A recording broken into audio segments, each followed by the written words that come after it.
Welcome to Eyes and Teeth, a lovely couple who I keep bumping into even in their retirement. But who retires in this business? Hardly any of us. If show business is in your blood, then you will always want to share your talent with the world. And Des King and Cherry have entertained millions worldwide, up to just a few weeks ago. Des and Cherry tells me of their meeting and seasons they performed in, as well as great talents we have all shared the stage with. It's rare I get to record an actual podcast backstage, but this was just that, and even with another act in the background. So you will hear magician and ventriloquist Sam Jones in the background now and again. He's like a little parrot. We were performing in Peacehaven in a variety show, and we had the best audience. Such a great night.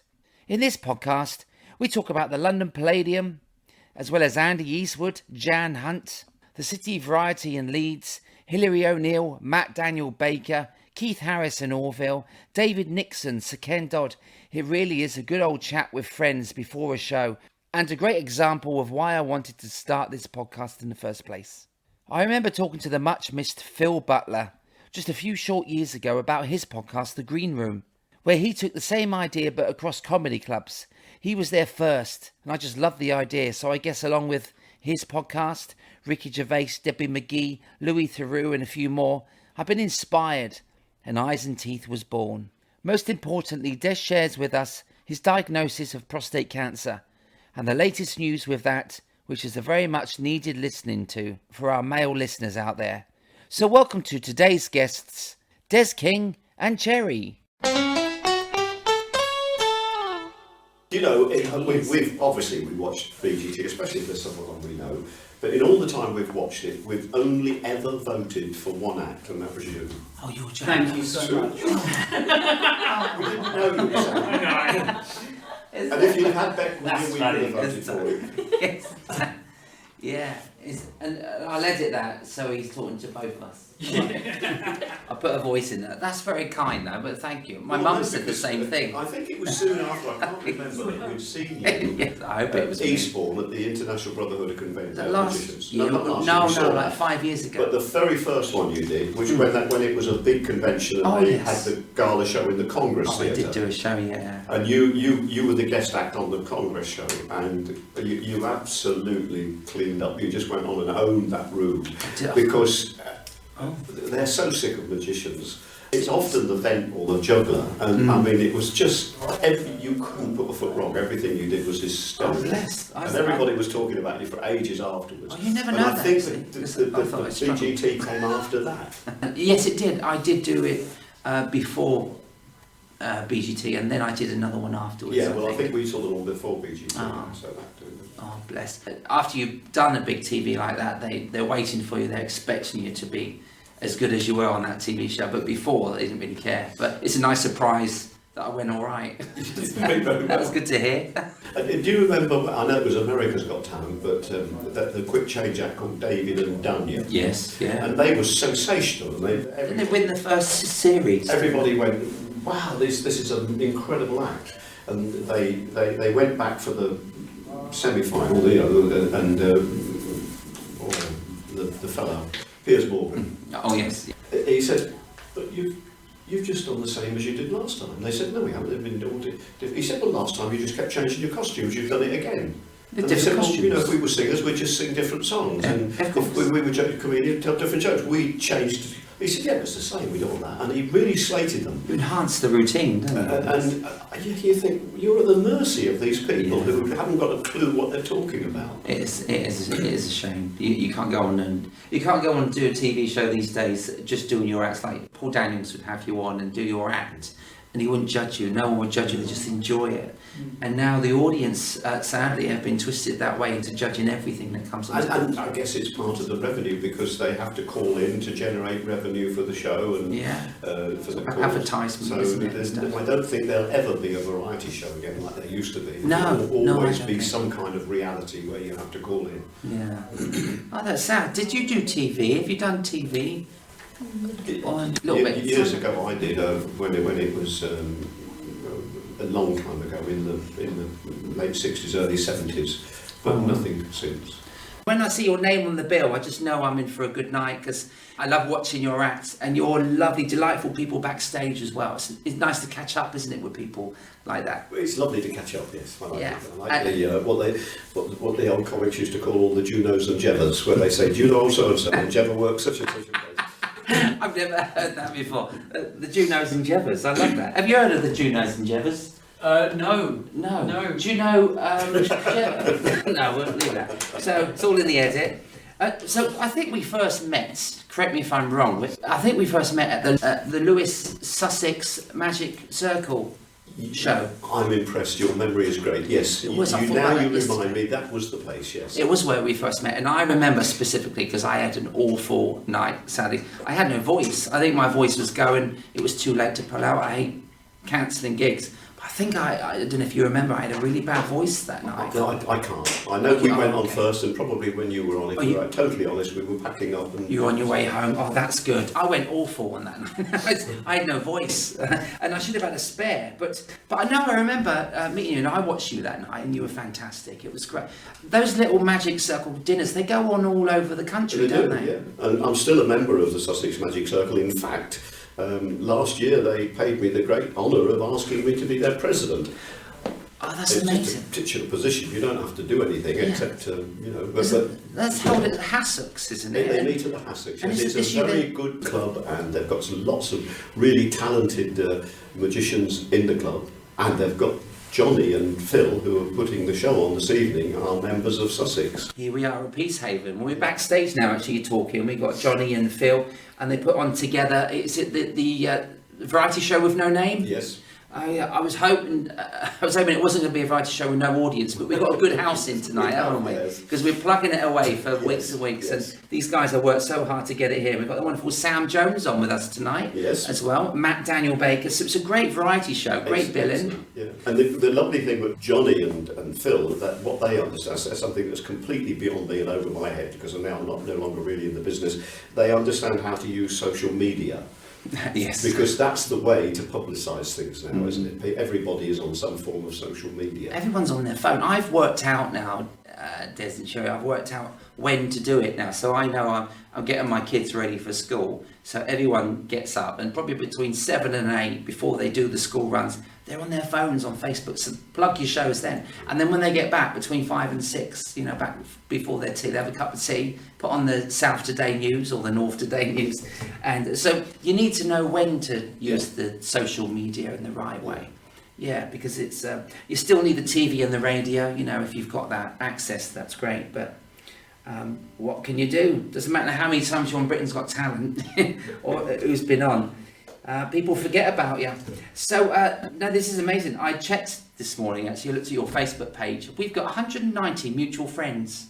We've probably got more in real life, yes, I reckon. But on Facebook, that's how many we have. The 190 people are the 190 of the pros who are still doing it, I believe so, yeah. And so we are friends with some lovely pros on Facebook, and people who are doing what you're doing now. We've noticed it, that there isn't any work out there unless you create your own. And people like you and Andy Eastwood and all this Ollie Day and all these people, they've got the courage to go out and say, right, we'll do it. We'll do it. They've got the nerve. And that's what it takes, isn't it? Yes, it is courage, and you do take the risk. I'm about to go on a 22 theatre date, and I have no idea if people are going to turn up. But you take that risk, and we love the job, though, don't we? When people do turn up, that's it. Yeah, isn't that a nice feeling? Sam was saying earlier he's just about to start his one-man show. I said I've done lots of those where there's just been one manager.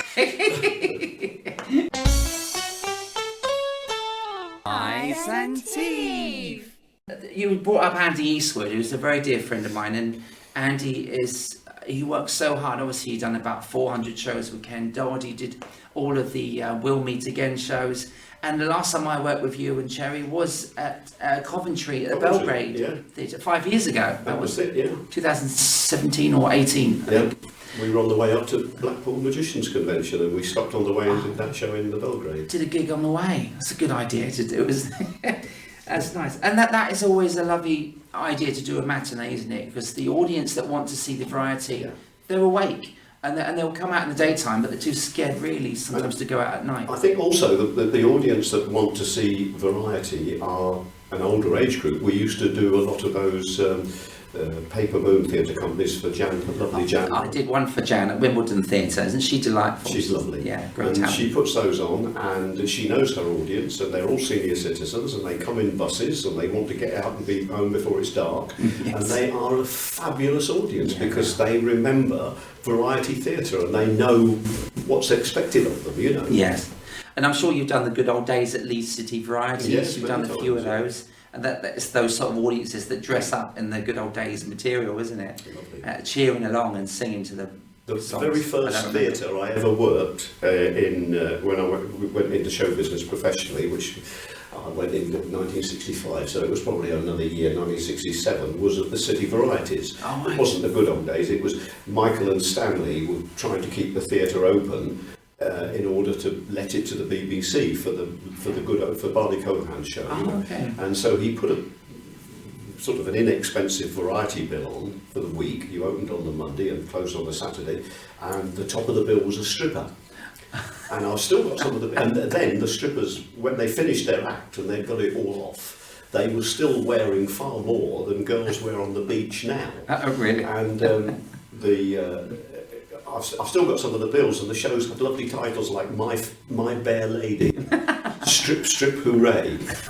And the very first time I ever went, I was terrified. I'd never worked a theatre before, and I had no idea that theatre stages had a rake. And the City Varieties, as you know, has a very steep rake. Oh, it does. And Yeah. I'd been working the clubs around Manchester, and I had a little table with wheels on. So I went on to open in number ones, and while they struck the stage and put my table on, when they opened the tabs, the draft from the number one tab set my table rolling down the rake. Oh, no. And I'm so young and so inexperienced, and I just haven't got a clue. I was too petrified to walk over and even grab it. Oh, you let it go? So it went all the way down, it hit those tulip lights, Oh. fell into the pit. There was an old, the band was a trio, it was called Johnny Rocket Trio, and it went all on the drum kit, which made a hell of a noise. Wow. And Sounds like a good ending. that's everything I knew was on that table. I couldn't even tell a gag, I've got nothing. Oh, So no, I walked to wax. those little teasers to go off, and Wally Coe, the stage manager, was standing there, and he closed them in front of me and held them close. He said, "You're on for 10 minutes, son, you can't come off." Oh, you still had to film. And I had to go back, and I didn't say anything or do anything because I couldn't, but the expression on my face, and this was a Monday matinee with all the students who had come in from the university to check out the Wow. new stripper. They just thought it was hysterical, and they were screaming with laughter. And Michael and Stanley Josephs came from the office at the front because they'd never heard laughter on a Monday matinee before. The top of the bill was a comic called Colin Crompton. Oh, Colin was the Will Tappers and Shunters. That's him. Well, he came rushing down from his dressing room, panicking, thinking, who's getting laughs? Really? And there I am, standing there, doing nothing. In the end, Wally, after they cleaned the mess up, he said, "OK, son, you can come off," and I went off. And I'd learned a lesson, so I took the wheels off my table, so for the evening performance it didn't run down, and for the rest of the week the act went perfectly, and I died on my backside like everybody else. I know you should have left the wheels on you. But that Monday show was unbelievable. Well, it's one you've not forgotten. We never forget the bad ones, do we? The always ones we remember. I remember watching a show at the London Palladium in '95. Now, I booked a ticket because there's a great ventriloquist on from Switzerland called Fred Roby. Mm-hmm. I don't know if you heard of Fred. And he'd done this act, but there was a magician on that done the doves. And he had wheels. The Palladium is a very famous rake on the stage. He did what you did, and he didn't know there was a rake. So, you know, when you rehearse everything you're going to use, because he didn't realise there was a rake. So he set the table there, or he brought it on. He turned his back to like reveal a dove, and the whole audience were going, woo, and he didn't know he was trying to reveal a dove. And it was literally just about to fall off the stage like yours was, but he ran and caught it, which he was so suave and sophisticated you wouldn't expect him to run the way he did. It ruined the act. But it didn't ruin the act, he caught it and it got a really great reaction. But sadly you let yours go. I was young, I was only 20 years old, I hadn't got a clue, and I was so inexperienced that it just happened. No. But it did cause Nothing a you laugh can on a do. Monday matinee at the City Varieties Leeds. Wow, it's a rare time to get a laugh. Oh, blimey, we do learn by our mistakes, don't we?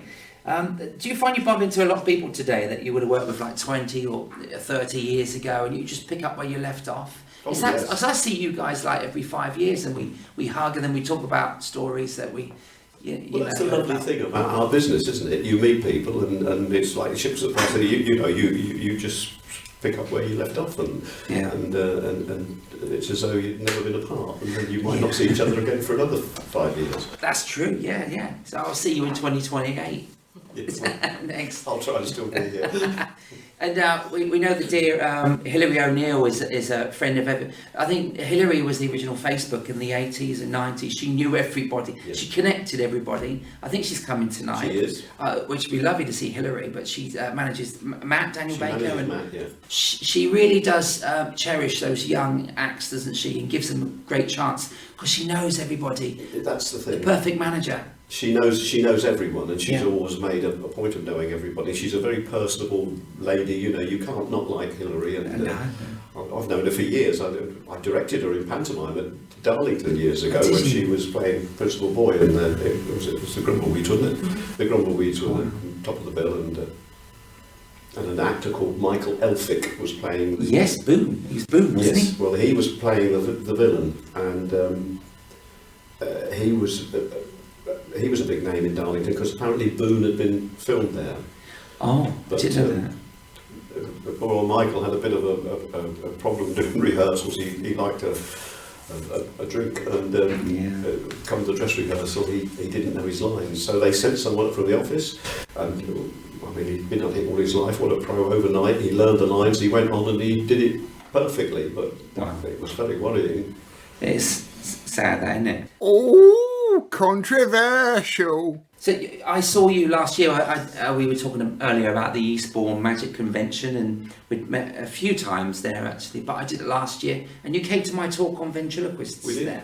I'm quite in awe of you because I imagine you've worked with some great ventriloquists that are going to be in my We've book. worked with some good ventriloquists. I have before we started doing the double act, but not that many. There was, but I mean, the most famous one was Keith and Norville. Yes. Did summer seasons with him. In fact, I was managed for a short time by Peter Dulay when he had Larry Grace and Keith, an act called the Dwayne Sisters, and myself. Oh. But then he stopped because Larry didn't want to work anymore. And nothing, he'd done enough. Yeah. I couldn't understand at the time, being young and you don't really want to do his work. But now I understand exactly how he Yes. felt. Yeah. We were going to do a tour with Keith, which didn't happen, and then in the end, Peter got disillusioned and he gave up managing. But it didn't affect Keith's career. He went on from strength to strength. I was doing a pantomime at the City Varieties when Keith came up to do A Good Old Days, and it was the first time he'd ever used Orville. Yes. And Peter said, "This he's got a new puppet tonight." He said, and it was Peter's idea, and he said he's not Keith because he knew how strong Cuddles was, and but he went on, and of course it just took off. Everybody loved Orville. Yeah, I think that clip of Good Old Days of Keith using Orville for the first time, maybe 1978. I think it's on YouTube. I think that clip. Yeah, when he first reveals Orville, and you can see that for the first time. Because I've written a book on Vents, and Keith features very highly. But I've got the first ever sketch that Keith did, that gave to Peter Pullen, that made the first Orville. Keith done the sketch and gave it to Peter, but it's Peter couldn't believe he wanted a duck that looked that way. It looked kind of strange It for was a duck. incredible. And when we did the summer season, it was in Western-super-Mare, it was the Keith Harris Fun Show, and he'd always close the first half with Cuddles, Yes. which used to bring the place down because Cuddles was very funny. Very funny. And then he'd do the second half, he'd close with Orville, who didn't get nearly the big laughs, but he said Orville can't follow, Cuddles can't follow Orville, because they just love Orville. Warm to him. Warm to him, yeah. Yeah, so he took their hearts after the laughter, and so it's contrast really, those two, wasn't it? And when he did them together, that was brilliant as well. And I did a pantomime with Roger de Courcy and Nookie Bear. Oh, did you? Do you remember the first time that you made something disappear? And I don't mean in your mafia days, ignore that bit. But when you first done a bit of magic or saw a piece of magic and thought, I want to do that. I remember vividly, actually. Yes, I do. I was at school. I was about 9 years old, and one of the lads came and he showed us a trick. and we were all absolutely blown away. Hadn't got a clue how it was done. Of course, he was 9, so after you've got the adulation of showing them the trick, the next thing you do is tell everybody how it's done to get more adulation, which he did. And I can remember thinking, wow, that's so simple, and yet it had that incredible effect, and that's what started me doing magic. And I started then becoming I was like a boy conjurer. I used to go out in the village and do things for the WI and the Mothers Union and the Young Farmers Club. And always there were little functions. I remember there was only one channel on the television then. Oh, was there? And wow. I talk about the 4 channels, but you're talking about the one. There's about 700 now, Sam. Yeah. And so there were lots of functions going on, and so I was doing all that, and I left school when I was 14. So and I had various little jobs working on a farm and selling cheese and things, but I was still doing the shows. And then there was they used to have concert parties. There was a local concert party that used to go out and do things called the 5 of Spades, and I started going out with them. Oh, nice. And I was earning more money going out with them than I was doing any other job. I think it used to pay me £2 10 shillings, which was, back then it was more than I could get on the farm. And then an agent from Cambridge, I lived near Cambridge, he started giving me gigs, and he used to pay me 5 guineas. I mean, was that good? That was a lot of money. I've got 2 guinea pigs at home, but I don't know what that means. Well, £5 and 5 shillings. Oh, it's about, okay. It's just, I think they used to quote you fee and guineas because it sounded a bit posh. Okay, and it was on one of his shows that somebody said, well, have you ever thought of doing this professionally? Although I never thought of little else. So they sent me up to Manchester to do a club called the Talk of the North. And I went up there and did that. And I was 20 and I looked incredibly young, and I was very naive, so I guess that was a novelty, because nowadays they buy youth, but then there weren't that many really young people in the business. And I did well, and by the time that week had finished, the agency that I was working for was Johnny and Harvey Risco. They opened an office in London to book acts for the clubs. Oh, right, yeah. They got another week for me, so I did that, and then they said we'd like you to go back to the Talk of the North. So I did another week there, and it just sort of snowballed, and I mean there was a lot of work there, and that was the lovely thing. There were lots of places you could go and learn the business. You didn't have to, you learn. Now there's so little work that wherever you go, you've got to be good from the get-go or somebody. Yeah. And that must be a huge pressure on acts now. Yeah, definitely. You talked about if you're in this business, you have to go out and find work or make work happen. I mean, that's what we have to do, or you don't work. I'm always chasing it. I was doing date sheets this week, and trying to put a theatre show on. So it literally is. Doing the podcast really is just my way of keeping my mind working, I guess, and connecting with people and seeing friends. But it's the thing that got me through the lockdown. We stopped working, didn't we, for a few years, all of us. So I think my wife used to say, you don't have to do panto or cruises, now if you don't want to do them in a couple of years, they'll always be there. And when that pandemic happened, everything shut down, and you always thought the cruises or something would be going on, but it wasn't. Nothing was going on. It just came to an end, didn't it? Yeah, it's sad then. So no, I think listening to the podcast as well for other pros, it kind of made you feel still connected to show business. And I've listened to people who I know really quite well, and I've learned things about them on your podcast that I never knew before. Oh, really? Oh, that's lovely. That's really nice to hear. It's comforting people as well, and I've had people on the podcast that have listened to other podcasts as well, and then they go for walks in the mornings and they listen to it while they're walking the dog. So I'm hoping it brings, a smile to people's faces, because it is dressing room chat. Because if I wasn't recording this, we'd talk about this anyway. It's like the what is it? The doozums. What's the thing you said? Junos and Cheppers. Yes, Junos and Cheppers. That's what we do, and that's one of my favourite parts of the business. Meeting up and chatting.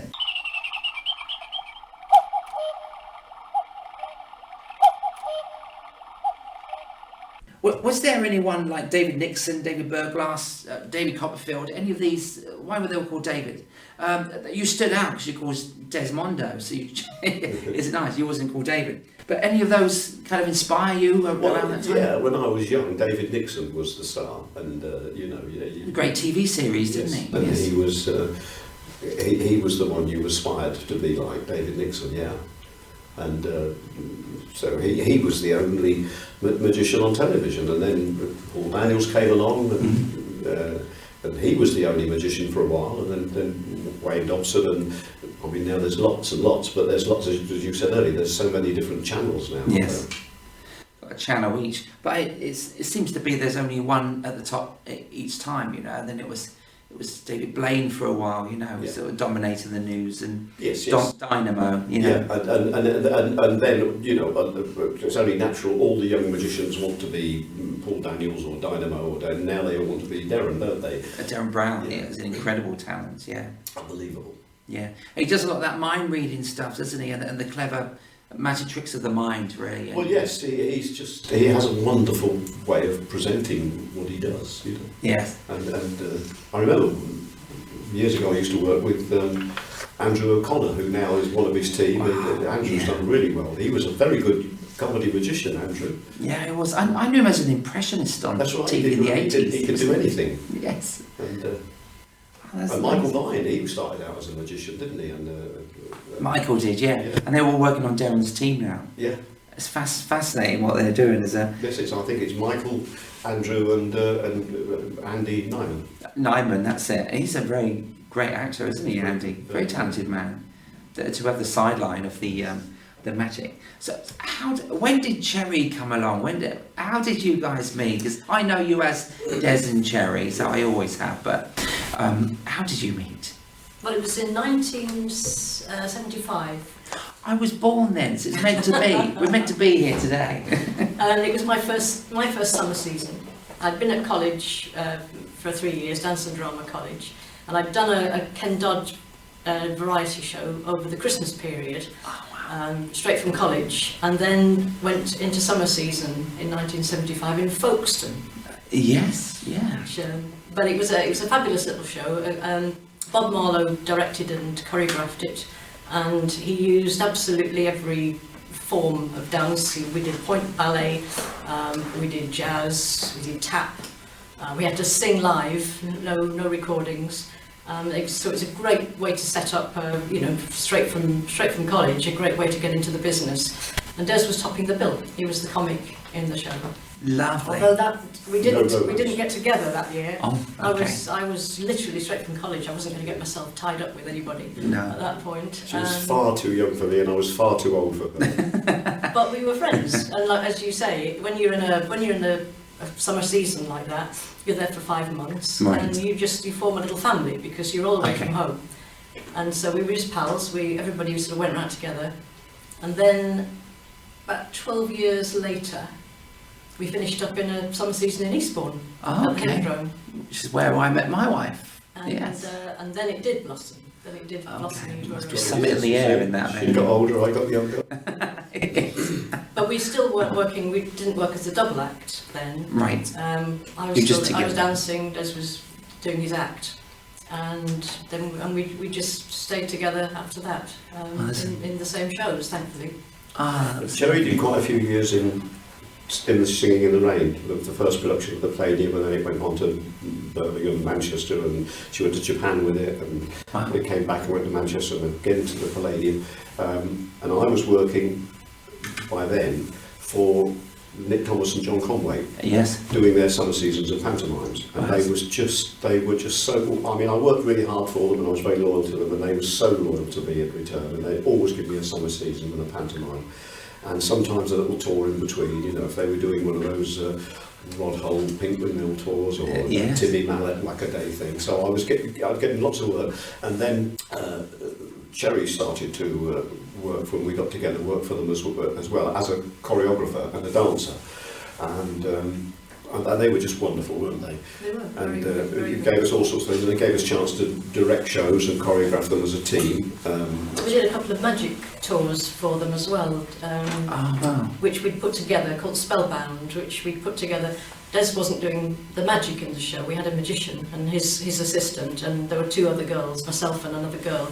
So we were sort of 3-handed girl group with the magician and Oh, Des. lovely. And Des, was you were comedy, you were hosting the show. But when the theatres disappeared like butter in the sun, there were fewer and fewer places to work, and you know, well, first of all, their summer seasons were disappearing altogether, and we ended up for the last 3 years we worked for them doing a tour of Haven camps for some seasons, yes, yeah. which is very, very hard work. It is hard work, yeah. Driving a van with all the props and costumes in, and then it was quite a big show, and I was the only one that could drive, so and I didn't want to do that, but the pantomimes were getting shorter, and out of the blue, I got offered a job on a cruise ship. I'd never done it before, and Cherry had, she worked for Cunard, and she said, I think you'd like it, so I called up the guy and said, could I take Cherry? He said, well, yes, but why don't you use her in the act?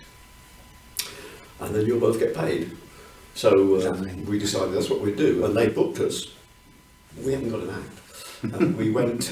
right on the plane. That year we were doing pantomime at the Theatre Royal Newcastle. They've got lovely rehearsal rooms there, and they kindly let us use one of the rehearsal rooms. Wow. And Nick Thomas loaned us some of the props that we'd used in Spellbound, and we went up there and we'd get in early every morning and we'd do a rehearsal, and then in between the matinee and the evening show we'd do a rehearsal until by the end of the pantomime, which was quite a long run. How long It was probably about 10 weeks, was it? Yeah. 10 weeks panto. We got the act, and we went home, and a week later we were flying out to Singapore to join this ship. And we were talking about it the other day. We said, and we were standing on the first night in the wings waiting to go on, and the social hostess said, "You look a bit nervous." She said, "I suppose it's always a bit nerve-wracking the first night on a new ship." It was the first night we'd ever done a double act. Wow. We'd never done the act before. Double nerves, yeah. It had And never, we been were seen, terrified. never been seen by an audience, so we got no He were on idea. Cunard. Yeah, nothing. It was nothing that we'd done in my act, you know. So Yes. of course we hadn't, and we thought, well, you know, it might work or it might not, but at least we'll have seen the Far East, and they can't take that away from us. She's been complaining lately that I never take her out anywhere. So the other day, I took her out for cookies and juice. That surprised her. She'd never been a blood donor before. Okay, Chris, here we go. On the floor. All this without the aid of the neck. Yes!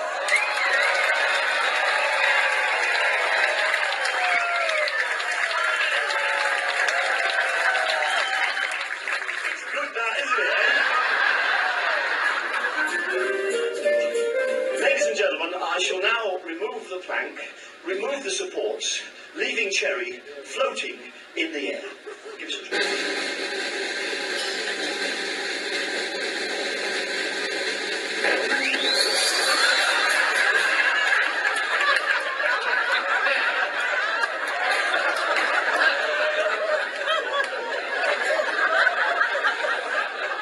Get up, I don't think they noticed. 11 weeks, wasn't it?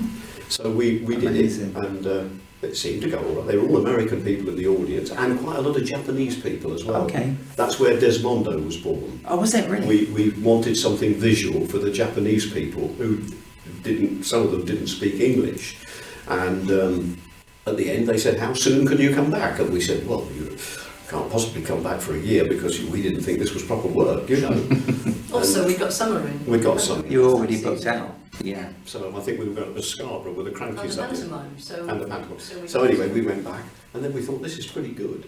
So we did it. We started to cruise all the time, with the exception of we'd come home and do pantomime because we still love pantomime. Yeah. And by now I'm playing Dame because John had said, you know, they were booking on big name pantomimes.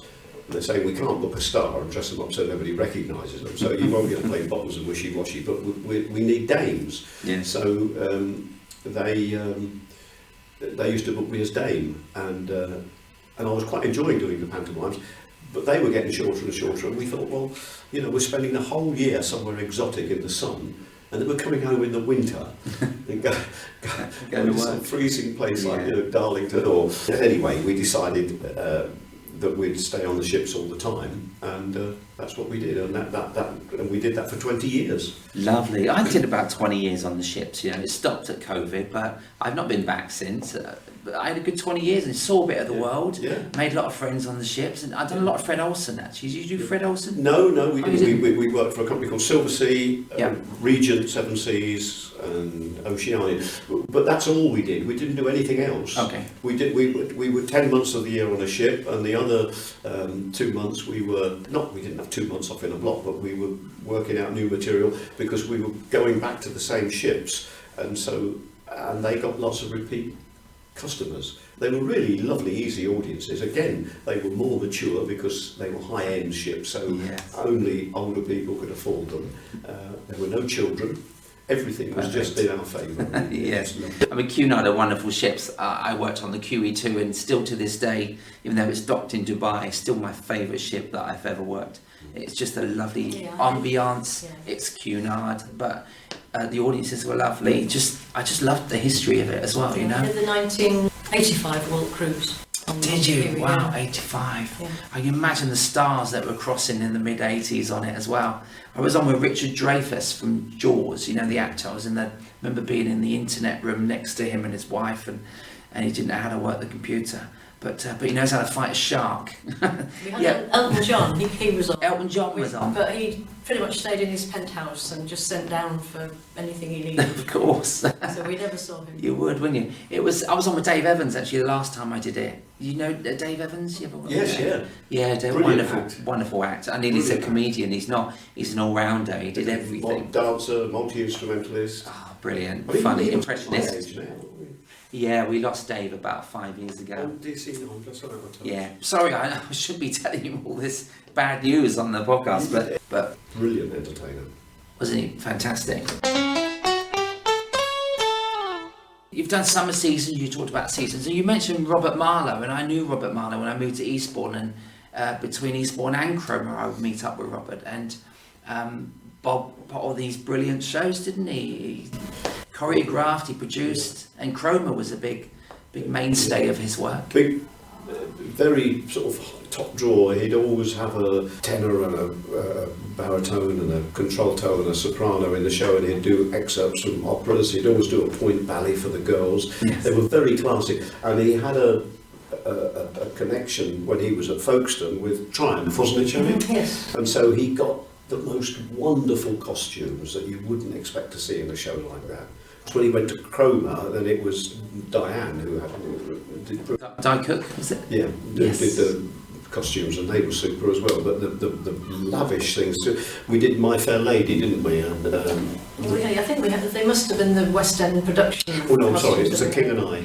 We did the My Fair Lady, It but was we The did King and I, yeah. we did Kismet as well. When they got that beautiful ball gown that she wore, and they let us have, and they told us how many thousands of pounds it had cost to make this thing. I mean, you wouldn't expect to see that in one of the council used to call a tram shed on the front of Folkestone. It wasn't the most glamorous, but they used to do magical things with it. They used to transform it for the summer. It looked super.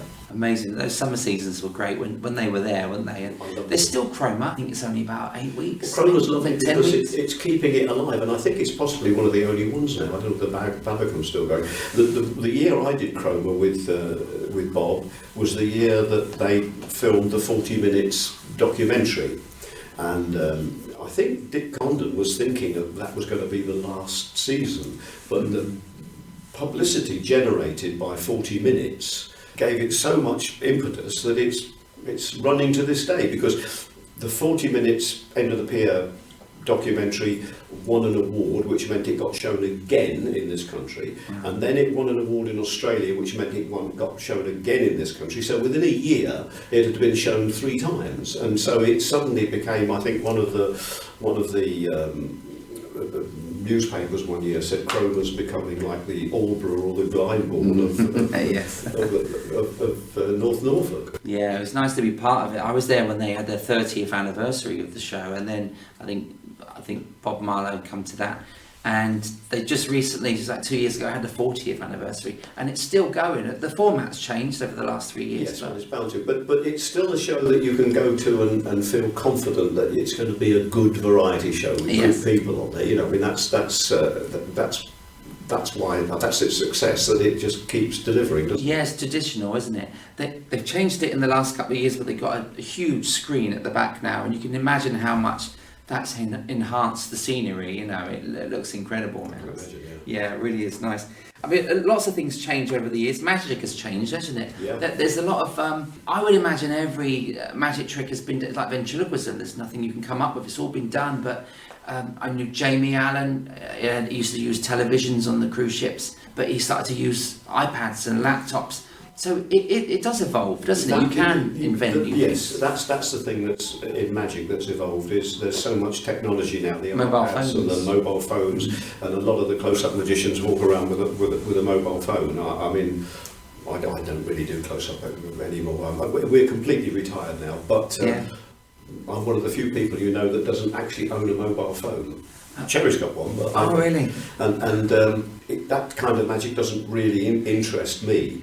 I'm still doing the stuff that was done when I started in the business. You'll see later on the things changed. Oh, I can't wait to see it again. I've only just found out, I've just discovered what happens when somebody dies on the insignia. And no, they don't bury them at sea. They bring them in here and sit them on this side.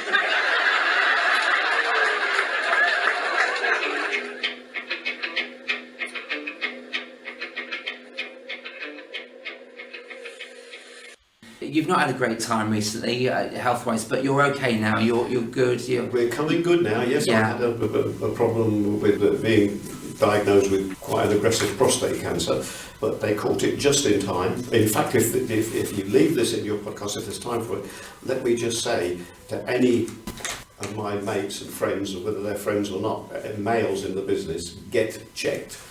I've been going to the doctors. My dad died of a prostate cancer, and I'd been going to the hospital, to the doctors to get checked, and they were saying, well, at your age, everybody of your age has to get up in the night to go to the loo.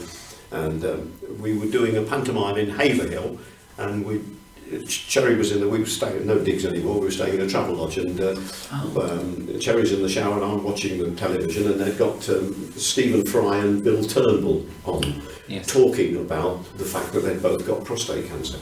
And they were saying, you must get checked, because if they find it in time, you're okay. And I said to Cherry, as soon as I get home, I'm going to check it out again. And I called up the doctor, and she said, well, your doctor, we can't see you for another 6 weeks. And I said, well, you booked me in because I'm worried. She said, well, we've got a young guy who could see you tomorrow if you don't mind. So I said, no, I don't mind. So I went in, and I think young and enthusiastic. He did everything by the book, gave me a blood test, didn't look great. I went and had a check-up, and they said, we feel something, but it might not be prostate cancer. I had a scan, and they said, there's definitely something there, but it might be all right. Then I went and had a biopsy, and they said, yes, it's there are lots of them, and they're very aggressive, and you found it just in time. They gave me what they call a nuclear scan, where they inject you with radioactive, and they can tell if it's got anywhere else in the body, and it hadn't. So I was caught just in time, and here I am, as fit as a fiddle, everything's okay. But maybe another couple of months I wouldn't have been. So just get checked. Men are so worried, they say, oh, we're going to do that. I don't know what they think they're going to do to you, but it's a blood test, that's all it is, initially. Yeah. I had a scare after Panto, actually, so at the beginning of this year. So, and I went to get checked, but it turned out to be fine. But and mostly it is. Yeah. But just in case, get checked. Yeah. And that, and then the lockdown and everything, and it all came crashing down on me. And I completely lost my bottle and had a bit of a nervous illness for a while, but now I'm fine. Well, it's great to see. It's an honour to be working with you tonight. Well, it's an honour to be working with you, with all of you. Here we are, the last bastions of variety. I know, yeah, we're keeping it going. But, it's lovely to see you, as always. And to put that message across to everybody is incredible, because you've lived through it. And it's lovely to see you. Lovely to see you and Cherry. Really, really blessed to see you. So I'm excited to see you working tonight. It's a passion that never leaves you, this business, isn't it? It is, yeah. But it's hard to leave. Yeah, You're proof of that now. But when you get to my stage of the game, and especially I did lose my bottle for a bit, and it does make me a bit nervous now. But I mean, we've done it so much. He's only doing it all again, isn't it? And we'll see. Yeah, you know the double act now, though, don't you? It's not Cunard all over again, well, is it? The thing is, we're good tonight. If I forget anything, she'll always remind me, so I'm okay. A little nudge. Thank you so much for being on Eyes and Teeth. Desmondo and Cherry, thanks for being here. Thank you very much, Steve. It's been a pleasure. Eyes and Teeth. Thanks so much to Des and Cherry for doing overtime today on this backstage chat about the great days of variety and so much more. You can find Des on Facebook to connect with and say hello. Today's quote comes from Houdini. The secret of showmanship consists of not what you really do, but what the mystery-loving public thinks you do. Eyes and Teeth is written, produced and hosted by Steve Hewlett. Vocals by Lola, Larissa and Nina Hewlett. Additional vocals by Rich T. The Eyes and Teeth music and jingles are produced and performed by Kevin Dean.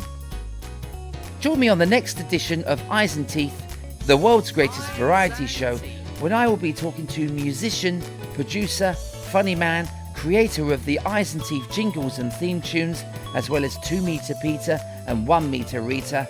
He's a brother water rat. That's the man himself, Kevin Dean.